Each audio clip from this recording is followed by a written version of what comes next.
Coba dibaca. Dan bagi mereka benarlah perumpamaan ini, ya, anjing kembali ke muntahnya sendiri dan babi yang telah dimandikan kembali ke kumbangan lumpur. Iya. Di situ Anda disetarakan sama saya nggak tertuju di sini.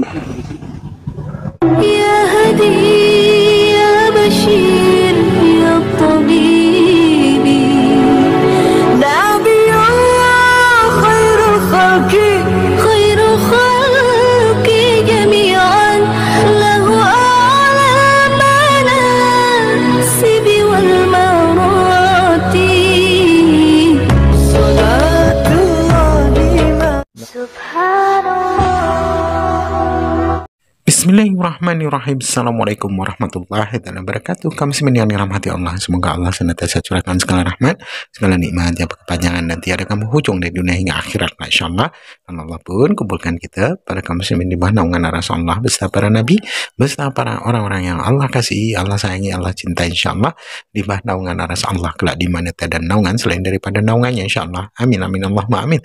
Kaum muslimin, pada kesempatan pagi hari ini saya akan mengulas sebuah video di mana video ini mengisahkan tentang bagaimana perdebatan agama dengan ya seperti biasa pendeta-pendeta yang penasaran pengen menjelaskan keimanannya, namun apa yang terjadi mereka hanya mempermalukan diri mereka sendiri, bahkan mempermalukan Kristen-Kristen yang lain ya. Ketika para Kristen-Kristen itu menontonnya ya dengan harapan jagoannya atau perwakilannya itu mendapat menang, pendeta mereka dapat menang, tapi malah justru blunder ya, mempermalukan kekristenan itu sendiri. Baik, kamu muslimin, demikian videonya. Apa segala macam itu gak enak juga. Karena mereka mau saudara percaya Yesus itu adalah Bapa itu sendiri. Karena kita gini loh, kita itu punya pikiran, punya pemikiran secara logika. Kita itu punya pemikiran dan diberi pengetahuan untuk membaca kitab. Iya, betul. Ngapain kita mungkir dari situ? Nah, kalau dikatakan Yesus itu tidak benar, siapapun yang mengatakan itu saya lawan. Yesus itu benar, jalan yang benar. Cuma jangan dikatakan jadi Tuhan. Itu aja yang saya bantah. Nah, itulah dia. Nah, sekarang gini, kalau kita katakan Yesus Tuhan, Bapa Tuhan, Allah Tuhan, Roh Kudus Tuhan, seperti yang mereka katakan itu Tritunggal. Loh, emangnya Tuhan itu ada berapa? Betul.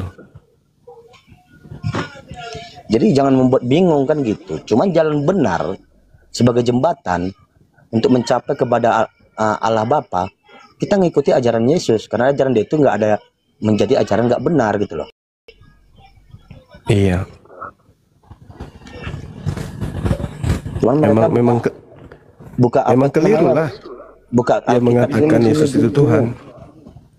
Sehingga mereka mengatakan seperti Kak LS itu, LS ya, katakan kami itu nggak tahu, kamu itu Kristen bohongan gini-gini. Saya bilang, kamu udah berapa tahun sebagai orang Kristen? Saya dibaptis tuh di Kristen, di HKBP. Saya naik CD di HKBP, saya nikah di HKBP. Jangan dikatakan saya nggak Kristen. Nah, karena saya gini, ucapan saya yang satu ini buat saya salah. Mungkin tak salah, tak gimana, cuman saya nggak tahu ya. Yang saya pandang secara logika, yang menyebut Tuhan satu cuman Islam. Karena apa? Nah, sedikit yang saya ketahui, asyhadu an la ilaha illallah. Nah, kan tidak Tuhan selain Allah. Nah, cuma satu. Aja, Bang. Betul. Masya Allah. Nah, cuman saya tinggal disunat berarti. Saya nggak mau menyebutkan kelanjutannya kan, itu kan dikatakan kan bang, singkat aja bang. Asyhadu an la ilaha illallah wa asyhadu anna Muhammadar Rasulullah. Saya tidak pernah mengatakan bahwa Muhammad adalah nabi ataupun rasul. Tidak, saya tidak cuma mengatakan itu aja. Itu pun saya salah ucap katanya. Salah ngomong, nggak boleh ngomong kayak gitu. Apa salahnya? Itu kan hanya bahasa. Iya. Cuman mereka itu saya akui mengatakan Tuhan itu cuma satu, yaitu Allah. Ya betul.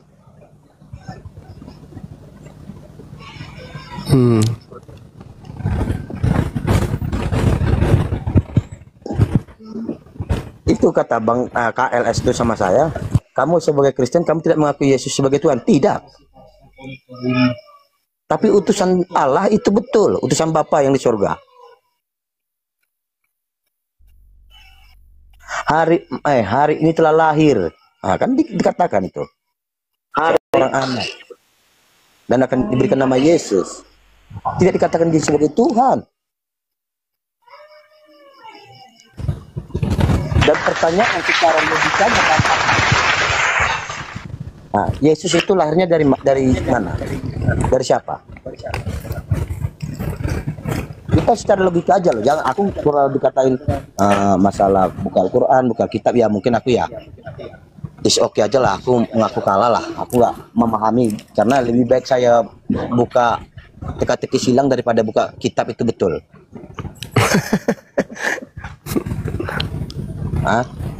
Cuman kan kita punya logika berpikir. Yesus itu yang lahirin siapa? Bunda Maria.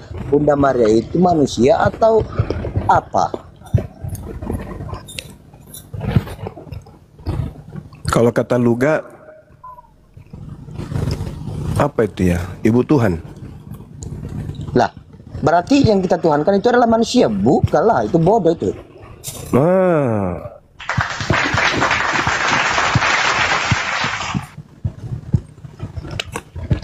Gitu loh. Karena mustahil Tuhan berkelamin kan ya?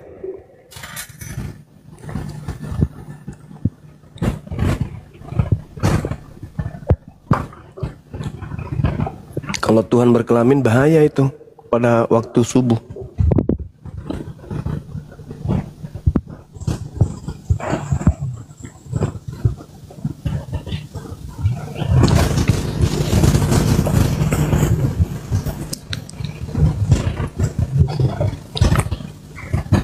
Saudara Holong ini udah sunat.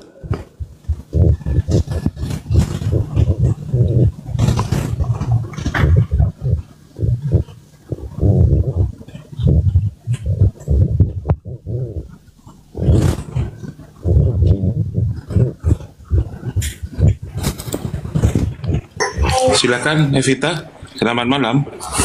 Selamat malam, saya tidak tahu topiknya. Iya, dari tadi kan nyimak di bawah kan enggak? Oh, baru masuk. Oh, baru ini masuk Bang Holong, dari... ini pemahamannya beliau juga Kristen, tapi pemahamannya agak beda. Ya, itu dibilangnya temanya itu apakah Tuhan itu berkelamin? Itu kalau berkelamin, bagaimana situasinya pada saat subuh hari? Begini ya, dalam Alkitab itu tidak ada tulisan Tuhan itu berkelamin, karena Tuhan itu adalah definisi Yesus sewaktu dia di surga, sebelum turun ke bumi dan setelah. Ketika di bumi, Yesus itu menanggalkan atribut ketuhanannya dan menjadi manusia yang diutus Allah untuk sebagai korban tebusan. Ya, tapi Karena faktanya setelah di bumi dia korban tebusan itu sunat. harus manusia sempurna. Ya. Hah? Kok jadi kenapa? korban Iya, Yesus kok korban manusia? Korban tebusan haruslah manusia sempurna. Jadi Yesus. Di mana itu dalilnya? Tuhan mana yang minta korban manusia? Karena Nggak ada dalilnya. keadilan Allah itu nyawa ganti nyawa. Jadi nyawa yang telah dihilangkan oleh Adam, nyawa sempurna yang telah dihilangkan oleh Adam itu adalah nyawa yang memiliki hidup kekal. Setelah hilang, nyawa yang kekal itu hilang, harus ditebus dengan Ini ajaran dari mana, Mbak dari Evita? Alkitab. Dari Alkitab. Maksudnya Bible maksudnya di Ya. terjemahan kitabnya Yahudi kah atau Kan di situ Sugeng kan dan Ferry. dalam Matius 20 ayat 28 disebutkan bahwa Yesus datang bukan untuk dilayani tapi untuk melayani dan menjadi tebusan bagi semua orang. Iya, itu ucapan siapa? Itu ucapan Yesus dalam huruf Di mana? merah ya. Di Matius 20 ayat 28. Oh, Matius 20. Ya, ayat 28. Jadi Yesus itu datang bukan untuk Sebagai melayani, bukan untuk dilayani. Iya, karena dia itu kan melayani dalam arti ya. Dalam arti dia membawa hukum baru, membawa firman Allah untuk Terus. agar semua manusia bisa menerapkan hukum itu, karena hukum Taurat itu untuk orang Yahudi. Terus? Ya, di situ kan dia harus melayani, memberitakan gitu. Memberitakan. Anak manusia, dibilangnya anak manusia, datang bukan untuk melayani, melainkan untuk melayani. Bukan Dan untuk memberikan. dilayani. Kalau sebagai raja kan dilayani, tapi kalau Yesus datang itu kan untuk Iya. merendahkan diri jadi sama seperti hamba. Dulunya kan Yesus di surga itu kan derajatnya tinggi ya, derajatnya tinggi. Iya. Ikut menciptakan segala sesuatu, diberi kuasa untuk menciptakan segala sesuatu sesuai dengan Kolose 1 ayat 15 sampai 17. Jadi Yesus yang derajatnya tinggi datang ke bumi untuk melayani, bukan dilayani seperti di surga. Iya. Dalam arti harus merendahkan diri sebagai manusia dan membawakan firman Allah, pergi mengajar dari kota ke kota. Ya, terus sebenarnya saya belum habis memberitahu mengenai nyawa ganti nyawa. Nyawa itu yang sempurna itu adalah nyawa yang memiliki hidup kekal, telah dihilangkan oleh Adam, sehingga manusia kan mati kekal, dikutuk mati kekal. Nah, untuk agar nyawa yang mati kekal itu bisa dihidupkan kembali, harus ada tebusan, dan tebusan itu syaratnya manusia sempurna. Siapa yang mensyaratkan itu adalah Allah. Jadi Allah juga yang memberikan korban tebusan, karena manusia di dunia itu tidak ada yang sempurna, semua berdosa, semua yang dikutuk mati dan mewarisi dosa Adam itu tidak ada yang sempurna. Jadi dipilihlah Yesus dari surga dan harus turun ke dunia, sebagai manusia yang sempurna, karena tidak ada manusia di dunia yang sempurna. Oke. Boleh saya bernarasi? Ya. Jadi gini Mbak, karena Mbak ini kan diusung dari Kristen. Maksudnya Mbak ini berbicara sebagai Kristen yang mau tidak mau sudah terdoktrin Yesus itu Tuhan, Yesus itu penebus dan seterusnya. Saya ingin membacakan, saya itu biar nanti memiliki ditanggapi. alasan. Ya, nanti ditanggapi ya. Jadi gini, di dalam kajian Islam berbicara mengenai Nabi yang datang di tengah Bani Israel, itu datang kemudian untuk melonggarkan aturan Tuhan yang pernah datang kepada Bani Israel. Jadi dikatakan dalam Al-Quran, Bismillahirrahmanirrahim, wa musaddiqan lima baina yadayhi minat Taurah wali uhilla lakum ba'dal ladina khurrima alaikum waji'tukum biayatin min rabbikum fattaqullaha wa ati'un. Jadi sosok yang kami sebut nabi yaitu Nabi Isa ketika datang di tengah-tengah Bani Israel, memberikan kelonggaran sebagian hukum yang ketat kepada Bani Israel, sehingga itu diartikan sebagai penebus. Jadi Nabi Isa turun ke tengah-tengah Bani Israel itu untuk memberikan kemudahan, sebagaimana yang terjadi ketika murid Yesus memetik gandum di dalam Matius 12 nomor 1, ketika kemudian muridnya juga makan tanpa cuci tangan dan seterusnya. Itulah yang dimaksud menebus mereka, bukan berarti nebus di atas salib. Nah, ketika Al-Quran datang memberitakan Nabi Isa alaihissalam membenarkan adanya Torah, tetapi meskipun beliau membenarkan, beliau memberikan kelonggaran, menghalalkan bagi Bani Israel sebagian yang diharamkan untuk mereka. Itu tidak bisa dipungkiri Al-Quran itu. Kenapa? Karena dalam Keluaran 31, orang-orang yang melanggar Sabat wajib dibunuh. Keluaran 31 nomor 14, siapapun yang kemudian menodai hari Sabat itu wajib mati. Tapi Yesus malah menghalalkan melakukan pekerjaan pada hari Sabat. Berarti Al-Quran itu tidak keliru mengatakan bahwa Yesus datang menebus mereka dari sebagian yang tadinya haram untuk mereka, ditebus oleh Yesus sehingga menjadi agak longgar, menjadi halal. Matius 12 nomor 1. Nah, kalau kita berbicara mengenai kritik teks, Matius 20 yang Anda bawa, sebenarnya di situ tidak memberikan nyawa, tapi memberikan dirinya untuk dicaci, untuk dimaki oleh orang-orang Yahudi demi untuk menghalalkan apa yang diharamkan. Dia rela. Nyawanya sebagai tebusan.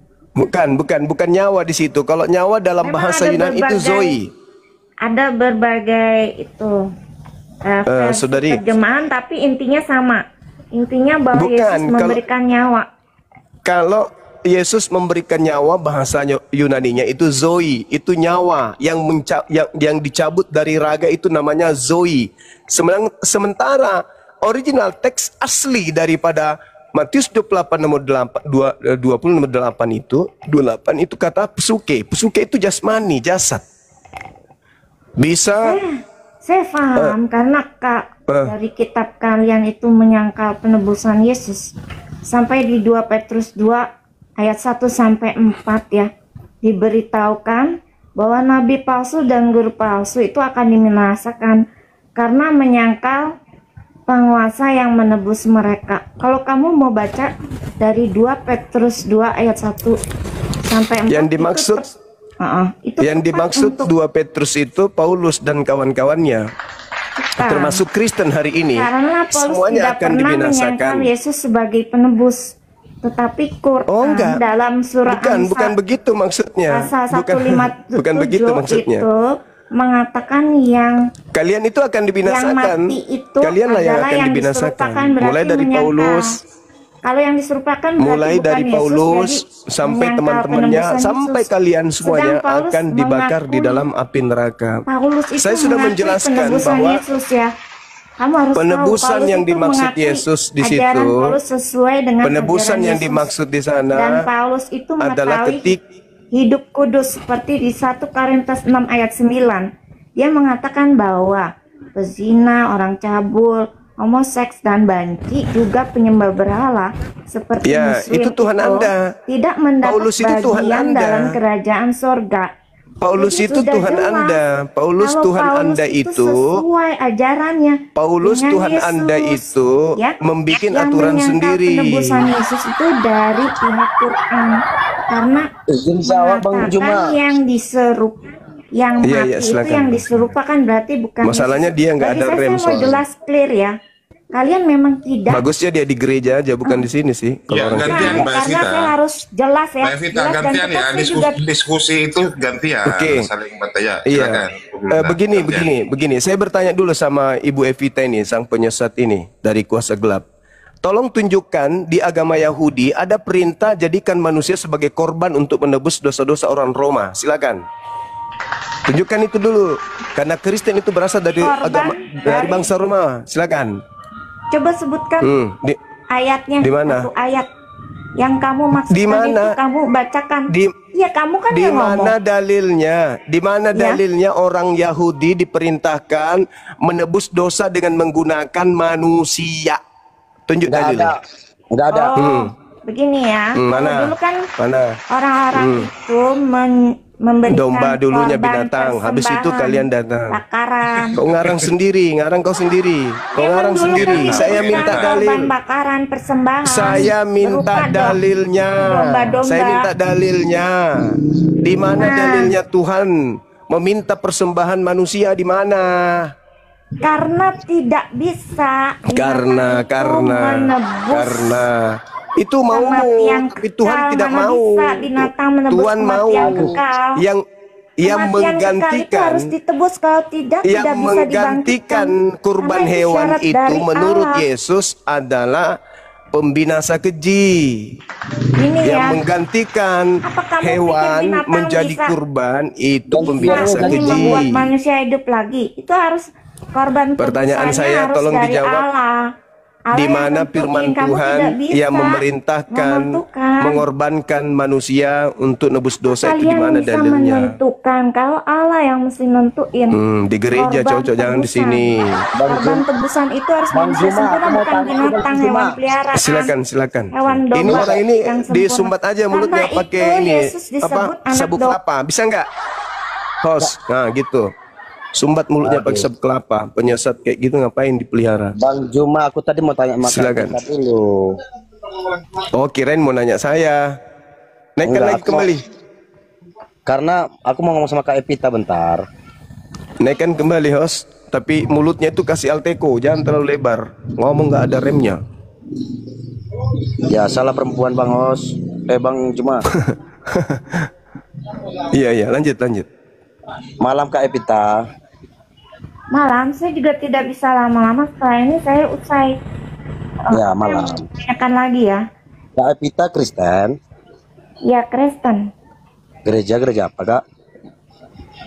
Saya dari Kristen dan tidak berfaham doktrin Tritunggal. Tidak menganut doktrin Tritunggal. Oh. Kakak mengakui Yesus sebagai Tuhan. Ya, karena Yesus itu turut menciptakan manusia sesuai dengan Kejadian 1 ayat 26 sampai 27. Dan juga Yesus Coba disebutin Kak. melalui Yesus segala sesuatu ada dan dijadikan. Kolose 1 ayat 15 sampai 17. Melalui Yesus. Ya. Baca saja Kolose 1 ayat 15 sampai 17. Kakak tahu ajaran kalau Kristen sebagai Kristen itu kakak tahu ucapan apa yang harus diucapin? Sebagai Kristen maksudnya seperti kalian itu ada kalimat syahadat gitu. Iya. Tidak ada, kita tidak bukan ada. loh. Cuman, Kita sama-sama Kristen loh Kak. ya, Aku Protestan Kak. ya, jadi menurut kamu apa yang harus diucapkan gitu sebagai Kristen? Doa yang diajarkan Yesus tahu apa kata-katanya? Jelas doa Bapa kami kan, Bapa Ya, kami Bapa di kami. surga, Coba, datanglah kerajaanmu, jadilah kehendakmu di bumi juga Seperti seperti di di surga. surga. Ya, terus Oke. Yang mengajarkan siapa Kak? Yesus. Yesus. Untuk itu doanya untuk siapa Kak disampaikan Kak? Doa itu ditujukan kepada Bapa di sorga. Kepada Bapak. Di situ disebutkan ada kata Tuhan loh Kak. Untuk kita menyampaikan sesuatu kepada Tuhan, bukan kepada Yesus Kak. Bapa di sorga itu adalah gelarnya adalah Allah. Sedang Allah. Yesus gelarnya adalah Tuhan. Ada juga seperti beberapa Di mana itu Kak? Di 1 Korintus 8 ayat 6. Coba Alkitab dijelaskan. LAI. Saya Coba tidak ada dibaca, Alkitab. Saya tidak ada Alkitab. Hanya ada, tapi saya ingat ya, hanya ada satu Allah, yaitu ada satu Allah, yaitu Bapa di sorga, di mana segala sesuatu bersumber, dan hanya ada satu Tuhan, yaitu Yesus, di mana segala sesuatu ada dan dijadikan. Oh, gitu ya pemahaman Iya, kakak. di Alkitab Sekarang gini loh Live. kak. Jika ada Alkitab atau Bible mengatakan Yesus itu adalah Tuhan, kalau Edis TV sering mengatakan dia lompat dari Tugu Monas kak, aku besok naik pesawat Garuda kak, saya beli tiket, saya lompat dari pesawat Garuda.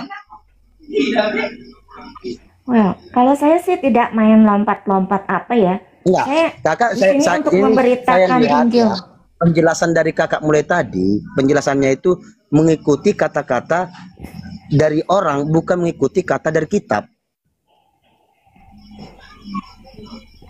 Saya mengatakan maksud Yesus kamu itu- dari kitab Yesus- Gina Yesus- 1 Korintus 8 ayat 6 kan adalah ayat salah satu ayat di Alkitab kan?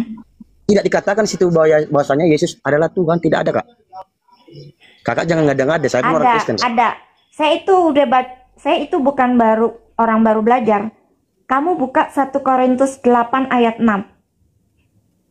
Hanya ada satu Allah dan hanya ada satu Tuhan. Kak, Ringkasnya gini loh, Kak. gitu Gini loh, Kak. diuraikannya, Kita itu jangan hanya ma- ada kita satu itu Allah gini yaitu loh. Bapa di sorga, hanya ada satu Tuhan yaitu Yesus. Kamu baca di situ hanya ada satu Dengar Allah dulu, Kak. dan satu Tuhan. Kamu Yesus, belum Tuhan pernah Yesus. baca. Tadi Tuhan Yesus. Kak, dengar ya. Ya. Kita itu sebagai Kristen jangan memalukan diri kita sendiri loh, kayak gini-ginian. Buat apa memalukan? Kamu mungkin belum baca, saya tidak bilang apa-apa, kamu belum baca, tapi saya sudah baca. Saya itu sudah debat dengan Kristen Tritunggal, Jadi yang dikatakan dengan Muslim. Dulu udah yang banyak dikatakan- kali, makanya saya berani kok. Yang dikatakan debat. anak Allah itu siapa, Kak? Anak Allah itu anak tunggal Allah Yesus. Loh, tapi Kalau kan anak-anak Allah bisa memaksudkan manusia juga, anak-anak Allah. Kalau Allah itu anak siapa? tunggal Allah itu pasti Yesus Kristus. Allah itu siapa, Kak? Allah itu disebut Yesus sebagai Bapa di sorga dan namanya YHWH dalam jadi perjanjian lama. itu Tuhan apa YHWH enggak? itu dalam Yang kita Alkitab. sembah Live. sekarang itu Tuhan apa enggak? Yang kakak sembah itu Tuhan apa enggak? Yang saya sembah itu Bapa di sorga. Nah, Allah Tuhan ya yang kan? benar, yang mengutus Nah. Yesus. Tuhan kan? Allah. Oh, Allah. Oh, Bapa di gitu ya. sorga itu Allah, ya gelarnya Allah. Jadi kalau Yesus itu gelarnya? Tuhan. Oh, itu berarti Yesus itu punya gelar Tuhan gitu ya? Ya, Allah dan Tuhan itu beda. Kalau Allah itu Bapa di sorga. Kalau Loh. Tuhan itu Yesus Kristus. Inilah yang malu-maluin kita. Inilah bahasa-bahasa yang buat kita malu. Karena KBBI yang udah nentuin kalau Allah itu apa, Tuhan itu apa. Kalau- Saya udah lihat lagi ya. Dalam Gini loh, Kak. pengertian Sekarang pertama gini aja, KBBI. kita bermain mungkin- secara gini aja, Kak. Kita tuh bermain seperti kita seolah-olah kita baru tahu aja lah, Kak, ya, seperti anak kecil. Yang menciptakan langit dan bumi, punya kuasa di bumi ini siapa, Kak? Yesus diberi kuasa di Aku pertanyaan bumi aku, dan di yang sorga itu menciptakan Matius langit dan 28 bumi ayat 18. dengan Saya seluruh mengacu isinya kepada siapa? ayat Alkitab ya. Yang menciptakan langit dan bumi dan seluruh isinya siapa? Allah. Allah. Allah Ya, dalam betul. Alkitab ya, bukan dalam kitab lain. Dalam Karena saya, Alkitab. Dalam Alkitab ya, oke, aku terima ya omongan kakak, aku terima. Yang menciptakan langit dan bumi, karena di dalam Kejadian 1 ayat 1 dijelaskan pada mulanya Allah menciptakan langit dan bumi. iya. Ya, berarti yang punya kuasa itu siapa, Kak?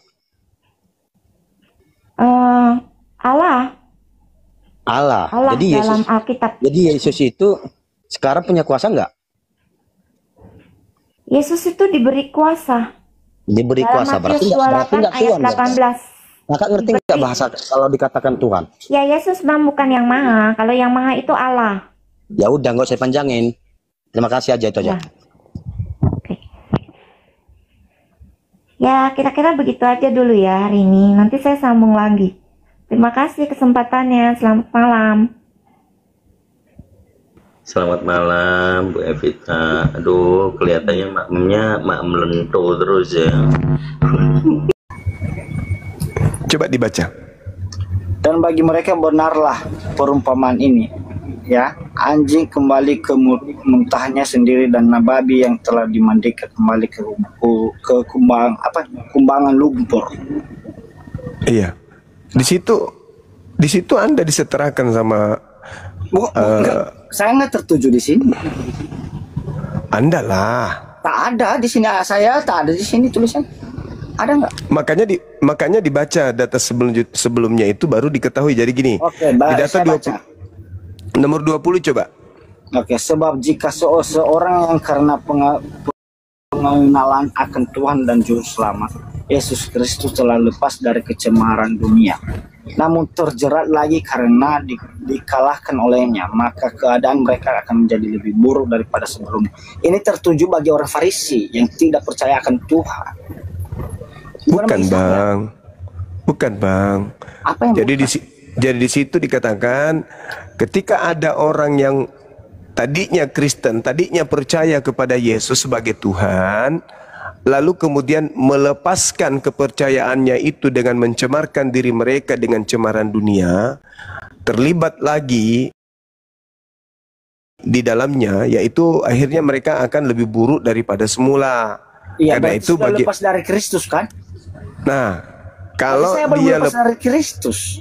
Nah, kalau Anda tidak lepas dari Kristus, berarti Anda adalah babi yang baik-baik, anjing yang baik-baik. Berarti itu pemikiran abang lah, bukan saya. Tidak loh Bang. Loh, itu diumpamakan loh. Bagi mereka cocok lah yang dikatakan peribahasa yang benar ini. Anjing kembali lagi makan muntahnya. Makan muntahnya kembali ke muntahnya. Bagi orang yang meninggalkan Tuhan. Ya, kalau meninggalkan Tuhan dia seperti babi yang makan yang kembali ke kubangan, yang meninggalkan Tuhan. Yang tidak meninggalkan Tuhan berarti makanya itu tidak tertuju bagi orang yang mengikut Yesus. Enggak loh. Ini umpama loh. Ya berarti kalau memang umpaman tanggapan abang seperti itu berarti pendek betul pengalaman abang. Enggak saudara. Jadi kalau misalnya saudara, dikatakan gini, dia seperti anjing, dia seperti anjing yang kembali ke muntahnya. Bukan seperti di sini, Bang.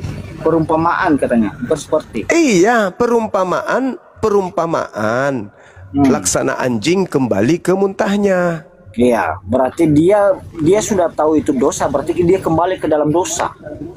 Nah, dia seumpama anjing yang kembali ke muntahnya kan? Iya. Nah, kalau dia tidak kembali ke kejahatan, dia apa? Berarti dia tidak seperti ini, bukan pernyataan ini. Ya, bukan anjing yang kembali ke muntah, tapi anjing biasa aja. Bukan masalah anjing biasa. Lah, ini gimana Bang ini? Yang dikasih bagi orang supaya orang paham jangan kembali ke dosa. Iya. Tapi kalau tidak kembali ke dosa, dia adalah anjing baik-baik. Ya, aku paham dengan abang, tujuan abang dan aku paham. Seakan-akan dan seolah-olah abang menanggapi ini adalah manusia ini berupa anjing atau babi. Tapi jangan Bang. Iya, kan diperumpamakan di situ kan. Tapi ini diperumpamakan supaya Anda tidak berpikir seperti anjing gitu. Nah, artinya kalau dia itu tidak keluar dari ajaran Anda, ya dia tetap yang baik-baik, tapi disetarakan aja samanya ini. Tidak disetarakan anjing, beda. Lah kenapa bisa ya? Kalau dia keluar dari agama, kalau dia keluar dari agama Anda, dia sama seperti anjing yang kembali ke muntahnya. Tapi kalau dia tetap di agamanya, tidak keluar lagi, berarti dia anjing baik-baik aja.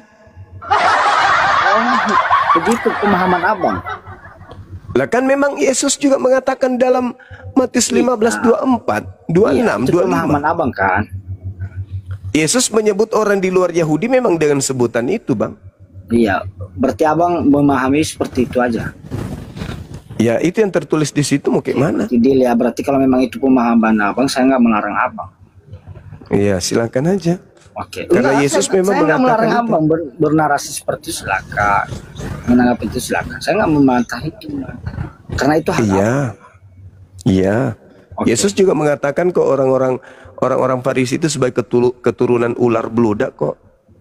Oke. Terus? Saya Ya, tanya itulah sekarang dia, sama jadi- abang boleh. Iya, silakan. Setan itu udah masuk Islam belum? Mana ada setan masuk Islam? Oh, nggak ada. Nggak ada. Nggak ada ya. Terus untuk Nggak ada apa abang wudhu kalau memang nggak ada setan? Hah? Itu syariat, itu hukum dalam agama kami. Ya. Sama seperti orang Yahudi membasuh tangan kayak Yesus membasuh kaki, membasuh wajah sebelum masuk ke bait suci gitu loh. Gitu ya. Berarti abang nggak mengakui kalau setan itu masuk Islam ya? Nggak ada setan masuk Islam. Mungkin maksud Anda itu jin. Oh, jin beda ya? Iya, beda. Berarti Islam udah masuk. Berarti jin itu apa, bang? Jin itu makhluk seperti kita. Makhluk apa, bang? Makhluk gaib. Oh, makhluk gaib. Berarti masuk Islam ya, makhluk gaib. Bukan masuk ke agama Islam, tapi mereka menjadi Muslim, taat kepada ajaran. Berarti udah sah jadi Muslim. Berarti ini Muslim jin. Tadinya itu iblis yang durhaka itu apa? Malaikat kan? Hah? Tadinya malaikat yang jadi setan itu kan tadinya malaikat dalam agama Anda kan? Yang melakukan pemberontakan sehingga menjadi iblis itu apa? Iya, setan. Ya itu makanya malaikat. Itu tadinya Lucifer, malaikat kan? Lucifer. Itu Lucifer setelah dia jadi Yesus. Kok setelah dia jadi Yesus? Lah, jadi yang keluar dari kubur itu siapa? Woi. Susah gini. Lah, coba Anda baca Yesaya. Coba Anda baca Yesaya dulu. Yesaya 14. Kemana setan disimpan? Coba. Setan disimpan di mana?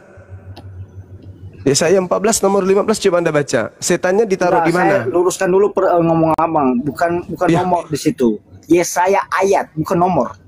Ayat itu bahasa Quran. Kenapa pula Anda jadi penyesat? Dari mana? Bukan menyesat, itu yang saya baca, Bang. Dari mana Bible bahasa Yunani pakai kata ayat? Ada aja ini. Berarti penyesat itu. Ya udahlah, penyesat itu suka yang palsu-palsu memang. Saya baca sesuai apa yang tertulis. Nggak ada di dalam kitab kata ayat itu nggak ada. Itu urusan abang, bukan urusan saya. Lah bukan urusan saya. Saya meluruskan, kalian itu memang suka yang palsu-palsu. Apa yang sudah tertulis itu yang saya baca. Kalian itu suka nyamar-nyamar memang. Saya nggak menyamar, abang yang menyamar. Lah sekarang mana kata ayat di dalam kitabmu, mana kata ayatnya? Ini. Mana? Pasal ayat 1. Lah itu ucapanmu, tapi tidak ada dalam dalilmu kan? Bukan ucapanku, ini tertulis, Bang. Di mana? Di mana tertulis? 2 Petrus pasal 2 ayat 1. Nggak ada kata ayat, kau tambah-tambah itu. Kalau nggak ada, emang abang nggak bisa membaca ini. Ya saya kasih. Nggak ada, kau bilang aja. Enggak, aku nggak ada. Ini abang bisa baca nggak? 2 Petrus. Ini 2 bisa baca Petrus nggak ini? 2. Apa? Itu.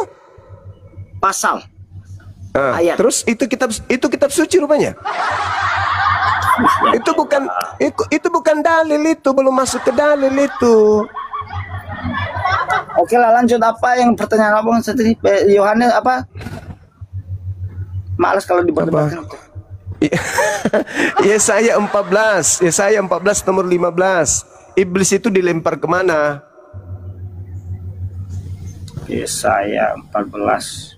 Ya. Yesaya pasal 14 nomor ayat nomor 15. Wah, pakai memalsukan lagi dia. Ayat 15. Itu yang saya baca dulu, yang sudah tertulis itu aja. Iya. Namun ke alam maut engkau akan diturunkan ke dasar lubang yang paling dalam. Iya, lubang. Iya, kemana itu? Alam maut itu di mana? Di kubur atau di mana? Di hotel? Di lubang. Lubang kubur. Bukan, yang dibuat ini dulu ya, yang dibuang ini ke lubang adalah maut alam ya. Apa itu?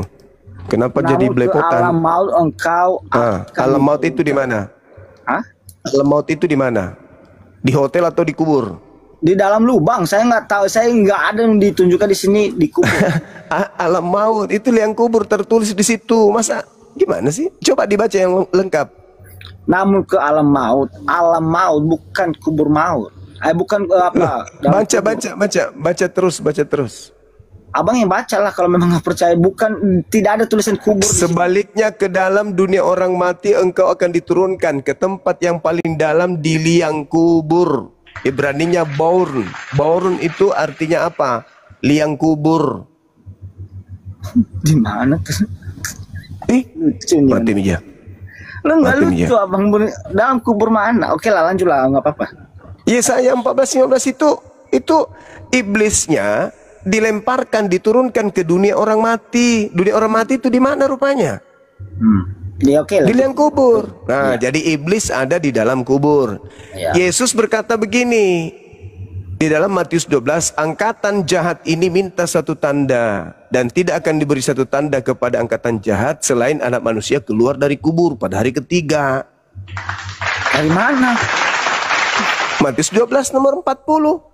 Oke, Jadi siapa yang keluar dari kubur itu? Tuhan atau dia setan? bangkit bukan keluar. Mati Mija. Nah, abang Balas ya anak-anak. lucu abang ini. Balas ya Bedakan anak-anak. kata bang. Mau keluar dengan Dia mau bangkit kek.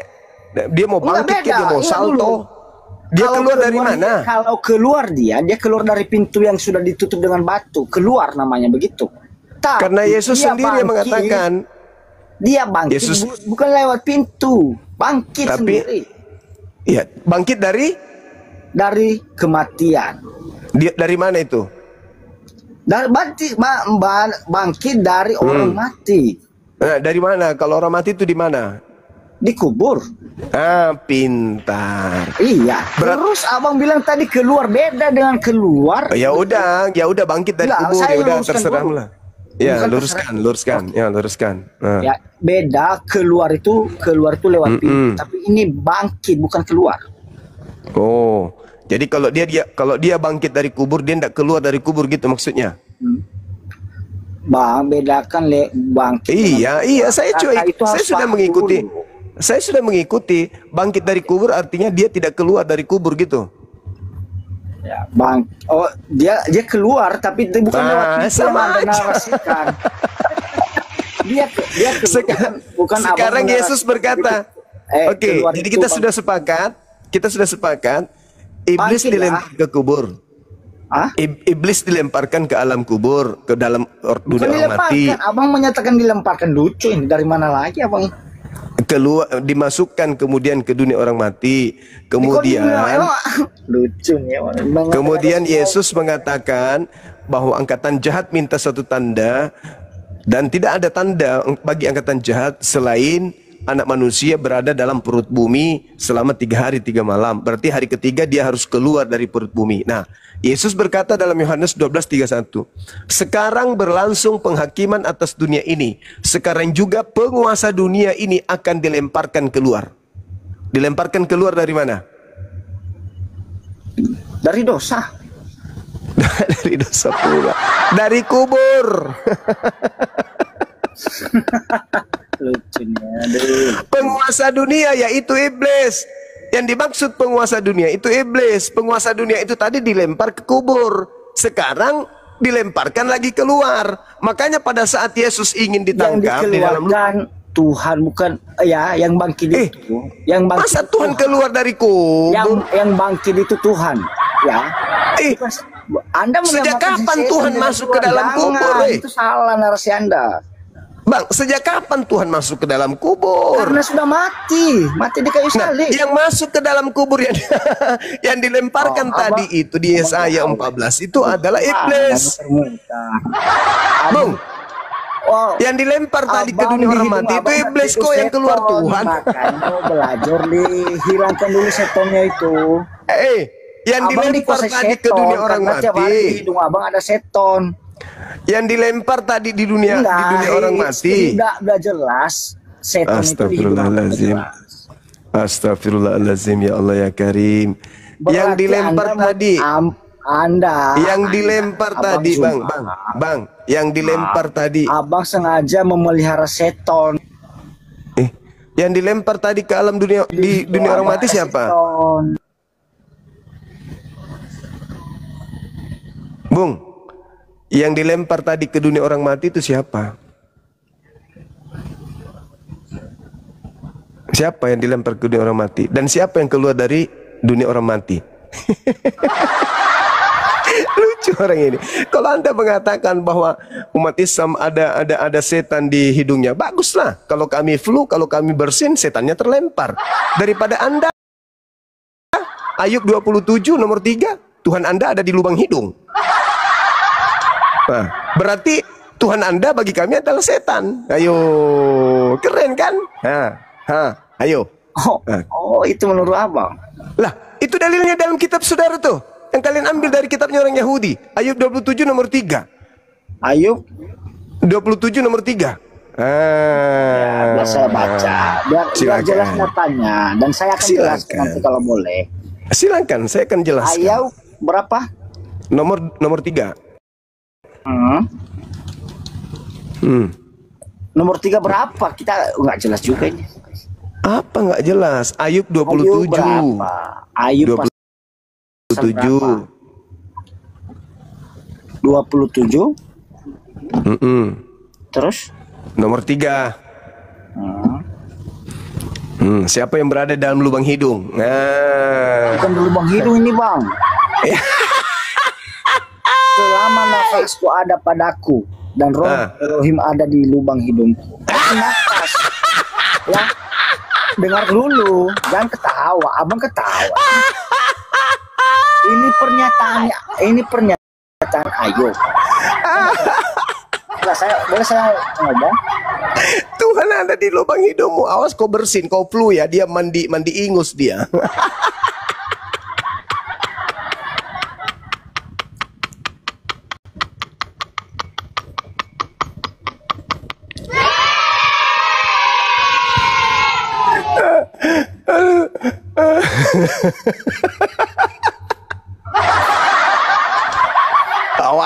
Awas. Ingat kejadian 1 nomor 1. Pada mulanya adalah Elohim menciptakan langit dan bumi. Bumi belum berbentuk dan kosong. Gelap gulita menutupi samudera raya, dan roa Elohim, ru'ala, melayang-layang di atas permukaan air. Nah, kalian memaknai ru'ala itu adalah Tuhan. Tuhan itu adalah roh. Di dalam Ayub 27 nomor 3 di situ juga disebut ru'ala, roh Allah. Berarti Tuhan kalian ada di lubang hidung. Dan rasa. Itu roh Allah di dalam lubang hidung melayang-layang nggak di situ atau melengket?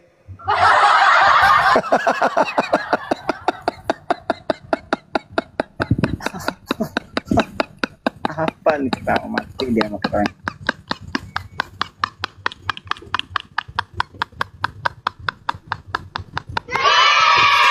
Tuhan melengket di lubang hidung.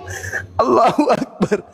Masya Allah. Oh, itu segitu jauh pemikiran abang. Berarti pendek betul pikiran abang kalau nempel. Orang Kristen, dulu. Saudara, orang Kristen memaknai roh Allah yang melayang-layang itu adalah Allah Tuhan kalian. Makanya kalian menyembah roh. Kalau kami memaknai roh Allah melayang-layang itu oksigen, udara. Makanya Ayub 27 nomor 3 itu yang ada di hidung itu adalah oksigen, udara yang keluar masuk. Kalian memanainya Tuhan. Derita lu. Mana yang cepet, mana yang keren.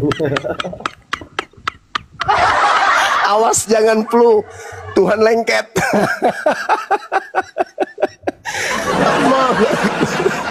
Astagfirullahaladzim, ya Allah ya Karim. Iya, silakan. Kalau tak bisa diskusi berarti abang tidak pas jadi apa? Apa itu? Bisa nggak saya ngomong? Boleh kan, dari tadi pengomong. Enggak, kalau abang ketawa nggak bisa, soalnya termasuk. Ya, lucu aja. Kau katakan ada setan di hidung kami, baguslah. Setiap kami Bukan bersin. saya katakan Al-Quran abang. Lari setannya. Lah, kalau kau bersin Tuhanmu yang terlempar. Ada lagi nanti kan? Bang Zuma. Apa dia? Bang, Ya, gimana? aku boleh nyanyi nggak, Bang? Ya, nyanyilah. Ada setan di hidungku, ada Tuhan di hidung Oten. Aku bersin, keluar setan. Oten bersin, Tuhannya berserakan. Gitu, Bang. Allahu Akbar. Masya Allah. Abang paham nggak bahasa ini? Roh Elohim ada di lubang hidung. Istilahnya nafas kehidupan. Iya, kau kembali ke konsep Islam itu. Bro, tinggalkan. Berarti pemikiran abang sempit betul kayak gitu. Sekarang saya tanya, Kejadian 1, roh Allah melayang-layang, itu di situ siapa yang melayang-layang? Iya, roh Tuhan, Apa itu? Tuhan atau apa yang di situ? Roh Kudus. Iya.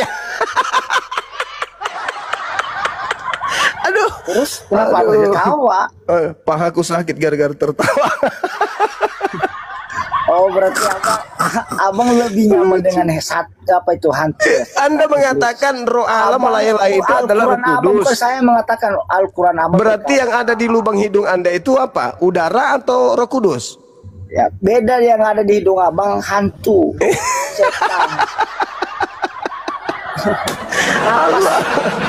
Aduh. Yang ada di hidung saya adalah Parah. Kalau Bung, kalau umat Islam itu, kalau dikatakan haditsnya ada iblis, ada jin, ada setan di hidung, itu masih secara ilmiah sains, itu bukan masuk logika. Sains, ini menyatakan Al-Quran Anda. Iya, tapi apa yang diterangkan kemudian literasi Islam dengan berarti Anda penguasa setan. Sabar dulu. Ya, sabar. Apa yang diterangkan kemudian secara biologi, sains, keinginan manusia untuk memasukkan benda ke dalam lambungnya, itu 95% dipengaruhi oleh hidung. Dipengaruhi. Anda melihat makanan, bagus, nampaknya, wah cantik kali. Tapi untuk mengeksekusinya, Anda gunakan hidung dulu kan menciumnya. Ah, ini enak ini, baru masuk. Itu ilmu biologinya kena. Itu. Jadi kena terhadap apa yang dikatakan oleh Rasulullah, bahwa syahwat nafsu manusia itu cenderung dipengaruhi oleh hidung. Nah, kalau dihisap, wah ini kayaknya enak ini, masuk, meskipun haram, masuk. Iblis itu larinya ke situ. Tapi kalau Tuhan di hidung gimana? Kalau Tuhan yang di hidung, coba secara ilmiah apa kalau Tuhan di hidung? Mati meja. Ini saya lagi flu ini, hati-hati, Tuhan mau tak lempar nanti. Ini nafas bang, yang itu nafas yang giliran kayak gitu nafas. Ya, itu tak bisa terlihat nafas. Gini ini aja. Yang Anda pelihara. Gini aja. Kau panggil pendetamu, suruh hadapi kami di sini, itu lebih bagus, lebih mengedukasi kita.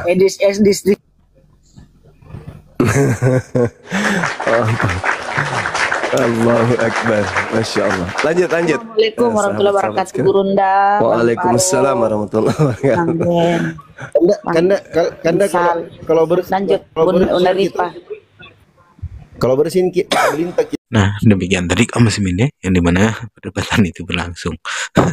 Dan luar biasanya orang-orang Kristen ini dengan PD-nya naik ke atas room ya.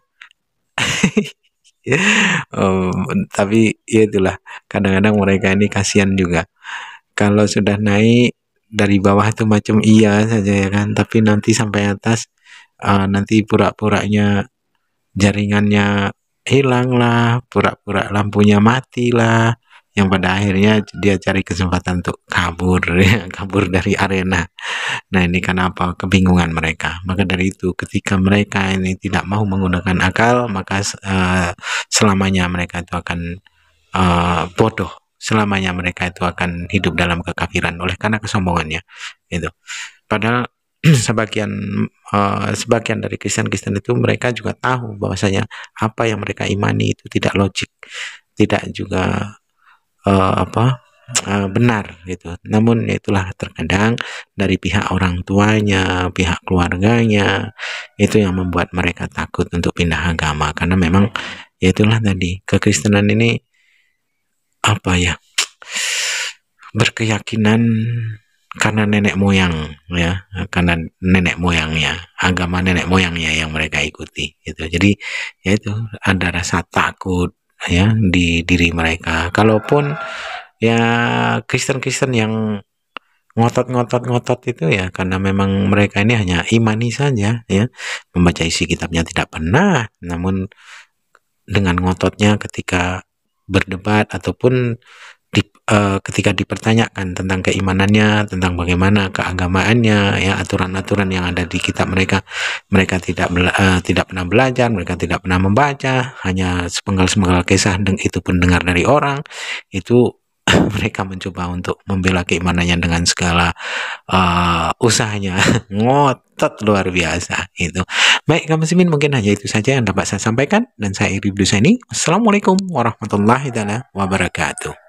يا هدي يا بشير يا طبيبي نبي الله خير الخلق